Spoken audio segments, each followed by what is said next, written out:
Student কেমন আছো? I hope প্রত্যেকে শুধু ভালো নয় ভীষণ ভালো আছো। আজ থেকে আমরা নবম শ্রেণীর ম্যাথামেটিক্স প্র্যাকটিস করব। আজকে আমাদের জানুয়ারি মাস চলছে। জানুয়ারি মাসে যেই টপিকগুলো শেষ করার দরকার বোর্ড থেকে যেটা বলে দেওয়া হয়েছে সেটা হচ্ছে বাস্তব সংখ্যা আমাকে জানুয়ারি মাসের মধ্যে কমপ্লিট করতে হবে, আর সূচকের নিয়মাবলী নামক যে চ্যাপ্টারটা রয়েছে এই দুটো চ্যাপ্টার আমরা জানুয়ারি মাসে শেষ করব। ওকে, তো চলো প্রথমে আমরা বাস্তব সংখ্যার প্রথম ভিডিও বানাচ্ছি। এটা বাস্তব সংখ্যার অঙ্ক আমরা তো ডেফিনেটলি প্র্যাকটিস করব, কিন্তু প্র্যাকটিস করার আগে আমাদের ফার্স্ট অফ অল সিলেবাসে যেটা রয়েছে সেটা দেখে নিই কী কী রয়েছে। সিলেবাসে রয়েছে যেটা স্বাভাবিক সংখ্যা, অখণ্ড সংখ্যা, পূর্ণ সংখ্যা, মূলদ সংখ্যা, অমূলদ সংখ্যা, বাস্তব সংখ্যা ও বীজগাণিতিক সংখ্যার ধারণা, এটা রয়েছে সিলেবাসে। আর কি রয়েছে? বাস্তব সংখ্যার দশমিকে প্রকাশ, এটাও রয়েছে সিলেবাসে। বাস্তব সংখ্যাকে সরল রেখা উপস্থাপন করতে হবে। আর কি রয়েছে? বাস্তব সংখ্যার যোগ, বিয়োগ, গুণ, ভাগ, এগুলো আমাদের জানতে হবে, শিখতে হবে।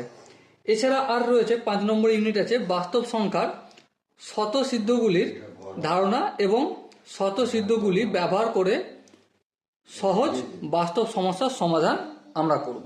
ওকে, তো চলো সময় না নষ্ট করে আমরা আজকে এই চ্যাপ্টার সম্বন্ধে ওভারঅল একটা কনসেপ্ট তৈরি করি।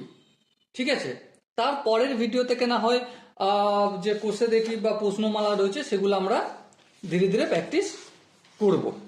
ওকে, তো চলো প্রথমে আমরা চ্যাপ্টারের নাম কি আছে? চ্যাপ্টারের নাম আছে বাস্তব সংখ্যা। বাস্তব সংখ্যা, যেটাকে ইংরেজিতে বলা হয় কি? ইংরেজিতে বলে real number. Real number. Okay, so বাস্তব সংখ্যা বা রিয়েল নাম্বার আলোচনা করার আগেই আমি তোমাদের সাথে একটা বিষয় আলোচনা করতে চাই। সাপোজ মনে করো তোমার তোমার জন্য তোমার বাবা কিছু পেন এনেছে। কি এনেছে? কিনে পেন কিনে নিয়ে আসছে। এবারে পেন কিনে নিয়ে আসছে, পেনগুলো যখন তোমাকে গণনা করতে দেয়া হবে, তুমি কিভাবে গণনা করবে? 1 2 3 4 5 এইভাবে গণনা করবে, তাই না? তো এই যে 1 2 3 4 5 6 7 8 9 10 করে গণনা করছো সংখ্যাগুলো, এগুলোকে কি বলা হয়? স্বাভাবিক সংখ্যা বা ন্যাচারাল নাম্বার। কি বলা হয়? স্বাভাবিক সংখ্যা, যেটাকে ইংরেজিতে বলছে আমাদের ন্যাচারাল নাম্বার। এবারে উদাহরণ হিসেবে যদি বলি, 1 থেকে শুরু হয়, 1 2 3 4 5 6 7, এভাবে চলতে থাকবে একদম ইনফাইনাইট নাম্বার। মানে যত খুশ আগে বলে যাও, সেগুলো সমস্ত নাম্বারগুলি স্বাভাবিক সংখ্যা বা ন্যাচারাল নাম্বারের মধ্যে পড়ে। এবারে স্বাভাবিক সংখ্যা বা ন্যাচারাল নাম্বারকে ডিনোট করা হয় এন দ্বারা। কি দ্বারা? এন দ্বারা ডিনোট করা হয়। ওকে, তো এবার বলো স্বাভাবিক সংখ্যা সম্বন্ধে বা ন্যাচারাল নাম্বার বুঝতে কি কোনো জায়গায় অসুবিধা রয়েছে? আই হোপ তোমাদের বুঝতে অসুবিধা হওয়ার কথা নয়, কিন্তু এরপরও যদি কারো বুঝতে অসুবিধা হয়, ডাউট থেকে থাকে, তাহলে কি করতে হবে? তাহলে কমেন্টে অবশ্যই জানাতে হবে। ওকে, তো এই গেল আমাদের স্বাভাবিক সংখ্যা বা ন্যাচারাল নাম্বার। এরপর যেটা নিয়ে আমরা ডিসকাস করব সেটা হচ্ছে অখণ্ড সংখ্যা। কি বললাম? অখণ্ড সংখ্যা, যেটাকে ইংরেজিতে বলা হয় হোল নাম্বার। কি বলা হয়? Whole number. হোল নাম্বার, এই হোল নাম্বার বা অখণ্ড সংখ্যাকে নর্মালি ডব্লিউ দ্বারা ডিনোট করা হয়। কি দ্বারা? ডব্লিউ দ্বারা ডিনোট করা হয়। ঠিক আছে, এরপর যে জিনিসটা মনে রাখতে হবে সেটা হচ্ছে যে ন্যাচারাল নাম্বার শুরু কোনখান থেকে হয়েছিল, 1 থেকে শুরু হয়েছিল।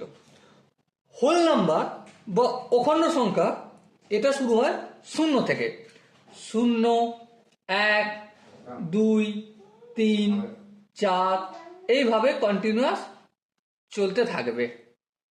ঠিক আছে, তো এগুলোকে কি বলা হচ্ছে আমাদের অখণ্ড সংখ্যা বা হোল নাম্বার।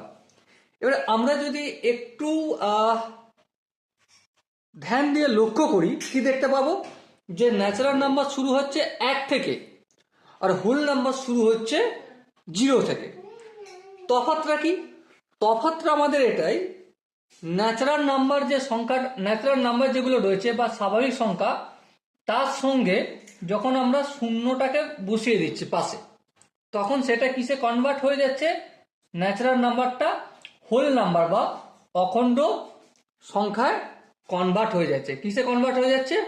অখণ্ড সংখ্যা বা হোল নাম্বারে কনভার্ট হয়ে যাচ্ছে। এবার বলো, স্বাভাবিক সংখ্যা বা ন্যাচারাল নাম্বার এবং অখণ্ড সংখ্যা বা হোল নাম্বার, এই দুটো জিনিস তোমাদের কি কোনো বুঝতে অসুবিধা রয়েছে? আই হোপ বুঝতে অসুবিধা হওয়ার কথা না। তারপরও যদি কারো বুঝতে অসুবিধা থাকে, ডাউট থাকে, কনফিউশন থাকে, কি করতে হবে? কমেন্ট সেকশন রয়েছে, কমেন্টে জানাতে হবে। ওকে, চলো নেক্সট টপিক নিয়ে ডিসকাস করি। নেক্সট টপিক আমাদের অখণ্ড সংখ্যার পর যেটা আছে সেটা হচ্ছে পূর্ণ সংখ্যা। কি বললাম? পূর্ণ সংখ্যা। আর পূর্ণ সংখ্যাকে ইংরেজিতে বলা হয় ইন্টিজার। ইন্টিজার্স।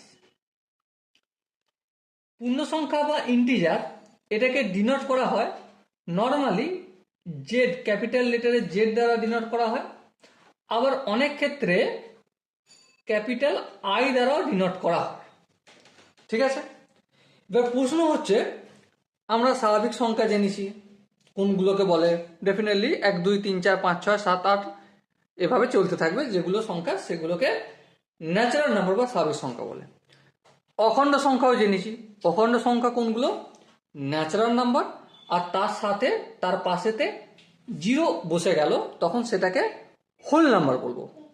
কিন্তু পূর্ণ সংখ্যা বা ইন্টিজার কোনগুলো, সেগুলো কিভাবে চিনব? নর্মালি হোল নাম্বার তো থাকবেই, 0, 1, 2, 3 এইভাবে চলতে থাকবে একদম পজিটিভ ইনফিনিটি পর্যন্ত।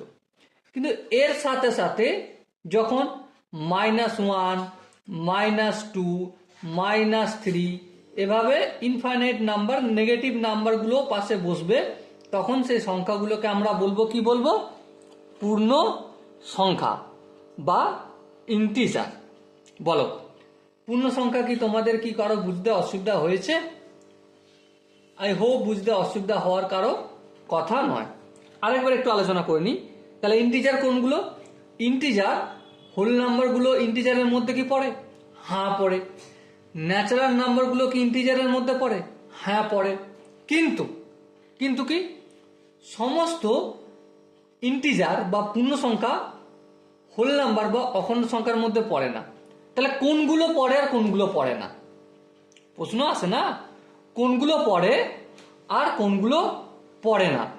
0 থেকে 1, 2, 3, 4, 5, 6 একদম পজিটিভ ইনফিনিটি পর্যন্ত যে সংখ্যাগুলো, সেগুলো হোল নাম্বারের মধ্যে পড়ে বা অখণ্ড সংখ্যার মধ্যে পড়ে। আর কোনগুলো পড়ে না? -1, -2, -3, -4, -5, -7, -8, -9 ইনফিনিটি, এই সংখ্যাগুলো পড়ে না অখণ্ড সংখ্যার মধ্যে। বোঝা গেল নিশ্চয়ই?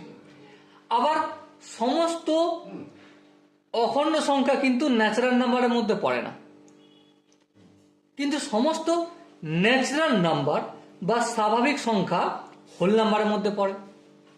এবার প্রশ্ন হচ্ছে, কোন অখণ্ড সংখ্যা বা কোন হোল নাম্বারগুলো স্বাভাবিক সংখ্যার মধ্যে পড়ে? ঠিক কি না? আই হোপ তোমরা বুঝতে পারছো আনসারটা কি হবে। 1, 2, 3, 4 এই যে সংখ্যাগুলো অখণ্ড সংখ্যা, এগুলো ন্যাচারাল নাম্বারের মধ্যে পড়ে। তাহলে পড়ে না কোনটা? 0। এই অখণ্ড সংখ্যাটি স্বাভাবিক সংখ্যা বা ন্যাচারাল নাম্বারের মধ্যে পড়ছে না। ওকে, আই হোপ এখানটা কারো বুঝতে অসুবিধা হয়নি। যদি এর পরও কারো বুঝতে অসুবিধা থাকে তো অবশ্যই কমেন্টে জানাবে। এরপর নেক্সট আমরা যেটা নিয়ে আলোচনা করব সেটা হচ্ছে মূলদ সংখ্যা। কি বললাম? মূলদ সংখ্যা। মূলদ সংখ্যাকে ইংরেজিতে কি বলা হয়? Rational number. কি বলা হয়? Rational number. মূলদ সংখ্যা বা রেশনাল নাম্বার কাকে বলে? প্রশ্ন আছে, মূলদ সংখ্যা বা রেশনাল নাম্বার কোন সংখ্যাগুলোকে বলে? একদম সহজভাবে যদি আমরা বলি সেটা কি, যেই সংখ্যাগুলোকে আমরা পি বাই কিউ আকারে লিখতে পারি। কি বললাম? যেই সংখ্যাগুলোকে আমরা পি বাই কিউ আকারে লিখতে পারি সেই সংখ্যাগুলোকে মূলদ সংখ্যা বা রেশনাল নাম্বার বলে। নর্মালি মূলদ সংখ্যাকে কি দ্বারা ডিনোট করা হয়? কিউ দ্বারা, ক্যাপিটাল লেটারে কিউ দ্বারা ডিনোট করা। তাহলে Q equal to P by Q, ছোট হাতের পি ছোট হাতের কিউ। কিন্তু এই তো গেলে ডেফিনেশন। ডেফিনেশন দেখে আমি কতটা বুঝতে পারবো? 100% বুঝতে পারবো না। হ্যাঁ ঠিক, তাহলে চলো একটা উদাহরণ দিয়ে আমরা রেশনাল নাম্বারের গল্পটা করে নিই। যেমন ধরো কোনো একটা সংখ্যা 2/3, এই যে সংখ্যাটা বললাম, এখানটা দেখো 2 আমাদের পি এর আকারে ডেসক্রাইব করা হচ্ছে, আর ডিভাইড বাই 3 এটা আমাদের কিউ আকারে ডেসক্রাইব করা হচ্ছে। তাহলে 2/3 একটা মূলদ সংখ্যা বা রেশনাল নাম্বার। আবার কেউ হয়তো বললো যে 3/4, এখানে 3কে আমরা পি এর আকারে ডিনোট করছি আর 4কে আমরা কিউ আকারে দেখাচ্ছি। তাহলে আলটিমেটলি 3/4 এই সংখ্যাটা কি? একটা মূলদ সংখ্যা বা রেশনাল নাম্বার। আবার যদি আরেকটা উদাহরণ দিয়ে বলে যাই, 2 কি সংখ্যাটা মূলদ সংখ্যা কি নয় সেটাকে বলো। দেখো 2 সংখ্যাটা আমরা মূলদ সংখ্যা বা রেশনাল নাম্বার বলবো। কেন বলবো? কারণ একটাই, সেটা হচ্ছে যে 2 মানে আমরা 2/1 লিখতে পারি। বলো 2 সংখ্যাটাকে 2/1 এটা কি লিখতে পারি? হ্যাঁ লিখতে পারি। তাহলে এই 2টা আমাদের পি এর আকারে লেখা হচ্ছে আর একটা আমাদের কিউ এর আকারে লেখা হচ্ছে। তার মানে পি বাই কিউ আকারে লেখা যাচ্ছে, সেজন্য এটা হচ্ছে রেশনাল নাম্বার বা মূলদ সংখ্যা। এবারে অনেকের হয়তো প্রশ্ন আসবে যে পি বাই কিউ আকারে আমি যে কোনো ইন্টিজার নিতে পারি। হ্যাঁ ঠিক, যে কোনো ইন্টিজার মানে পূর্ণ সংখ্যা, মানে 0, 1, 2, 3, 4, 5, 6 থেকে শুরু করে পজিটিভ যে কোনো নাম্বার, অথবা -1, -2, -3, -4 থেকে শুরু করে যে কোনো নেগেটিভ সংখ্যা নিতে পারি। কিউ এর ক্ষেত্রেও একই কথা, কিন্তু এখানে একটা প্রশ্ন আসছে। কিন্তু কি, কিউ কখনোই 0 হতে পারবে না, এই জিনিসটা নোট করে রাখতে হবে। কিউ কি হতে পারবে না? 0 হতে পারবে না। কেন? প্রশ্ন হচ্ছে কেন কিউ 0 হতে পারবে না কেন? আই হোপ তোমরা জানো যে আমরা কোনোদিন কোনো সংখ্যাকে 0 দ্বারা ডিভাইড করতে পারি না। কোনো সংখ্যা, এখানে কোনো সংখ্যা রয়েছে সেটাকে আমরা 0 দ্বারা ডিভাইড করতে পারি না, তাই না? ম্যাথামেটিক্যালি সেটা সম্ভব নয়। সেই জন্যই কিউ কোথায় রয়েছে? কিউ কোথায় রয়েছে? নিচে রয়েছে, তাই না? উপরটাকে লব বলি, নিচেরটাকে তো আমরা হর বলি। সো কিউ আমাদের যখন জিরো হচ্ছে, তার মানে হর আমাদের জিরো হচ্ছে, তখন যদি ভাগটা করার চেষ্টা করি, ভাগ করা যাবে না। কখনোই কোনো সংখ্যাকে জিরো দ্বারা ভাগ করা যায় না। আর একবার বলছি, কখনোই কোনো সংখ্যাকে জিরো দ্বারা ভাগ করা যায় না। সেই জন্যই কিউ কোনোদিন জিরো হতে পারবে না। ওকে, এরপর মূলদ সংখ্যা সম্বন্ধে আরেকটু গল্প, আরেকটু আলোচনা করে নিই। প্রশ্ন হচ্ছে কেন গল্পটা করব, কেন আলোচনাটা করব, কারণ খুব ইম্পর্টেন্ট জিনিস এই জায়গাটাই।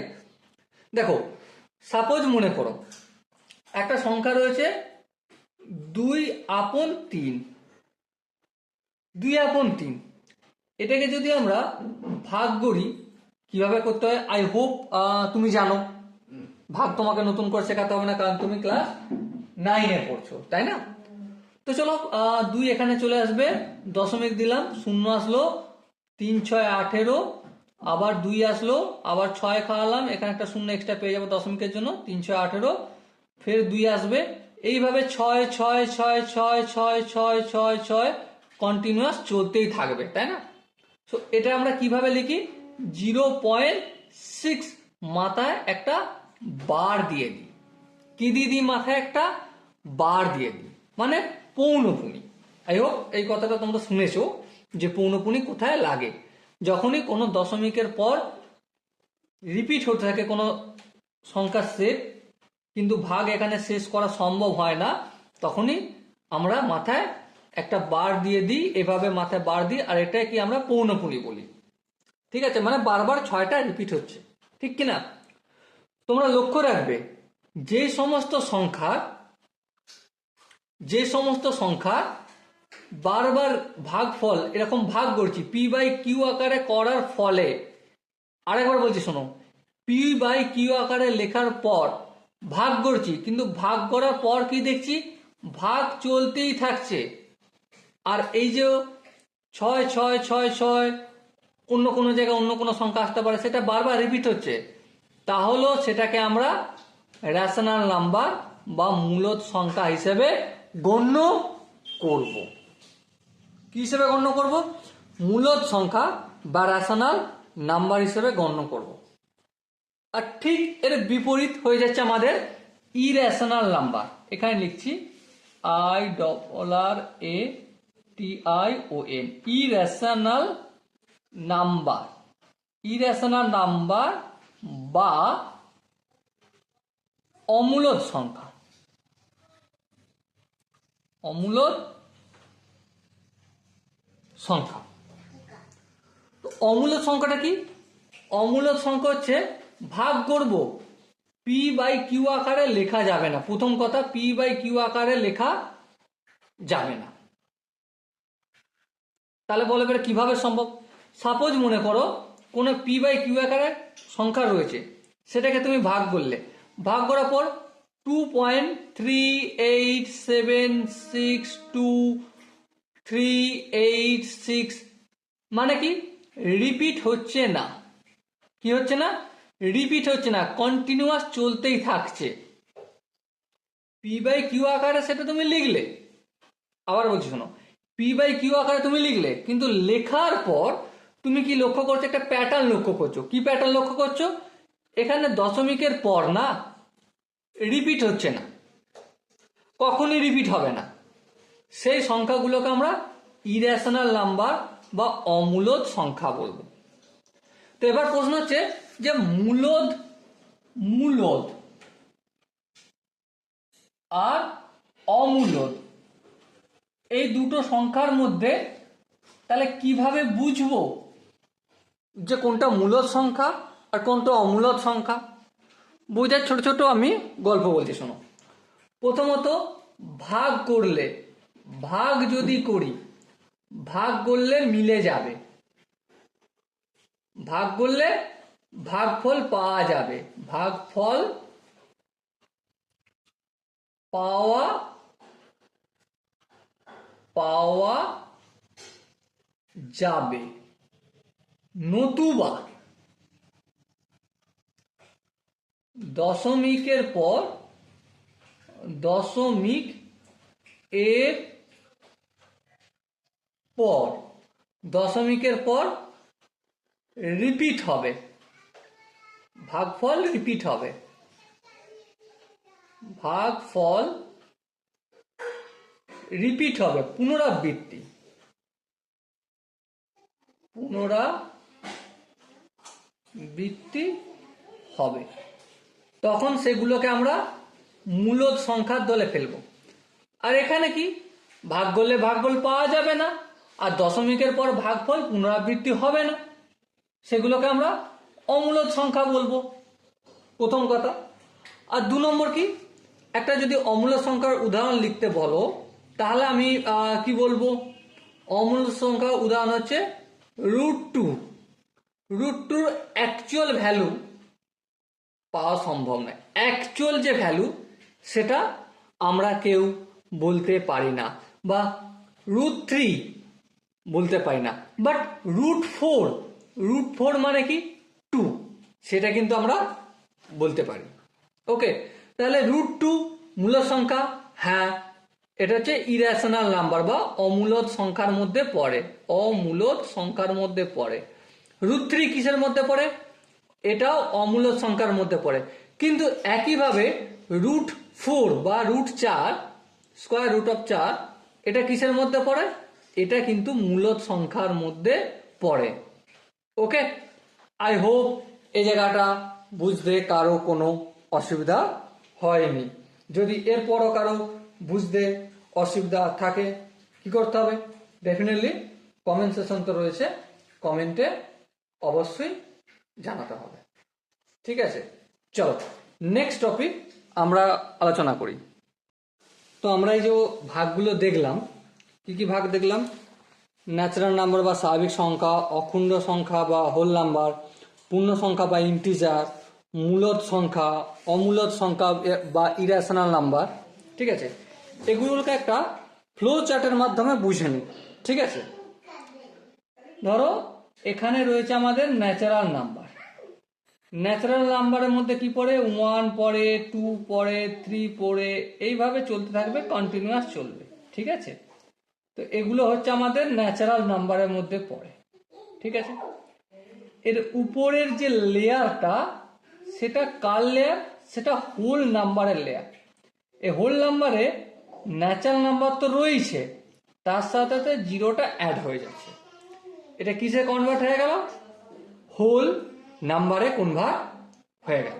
ওকে, এরপর এর উপরে যে লেয়ারটা রয়েছে আমাদের সেটা হচ্ছে ইন্টিজার বা পূর্ণ সংখ্যা। কি বললাম, ইন্টিজার, INTEGERS, ইন্টিজার বা পূর্ণ সংখ্যা। এই পূর্ণ সংখ্যা ন্যাচারাল নাম্বার তো রয়েছে তার মধ্যে, হ্যাঁ রয়েছে, হোল নাম্বার তো রয়েছে তার মধ্যে, হ্যাঁ রয়েছে, তার সাথে সাথে কোনগুলো অ্যাড হচ্ছে, -1, -2, -3, এইভাবে করতে করতে -ইনফিনিটি পর্যন্ত যে সংখ্যাগুলো হয় সেগুলো আমাদের ইন্টিজারের মধ্যে পড়ে। ঠিক আছে, এর উপরের যে লেয়ারটা রয়েছে, এর উপরে যে লেয়ারটা রয়েছে সেটা হচ্ছে, সেটা কি, রেশনাল নাম্বার বা মূলদ সংখ্যা। মূলদ সংখ্যা যেটাকে ইংরেজিতে বলে rational number, RATION, rational number.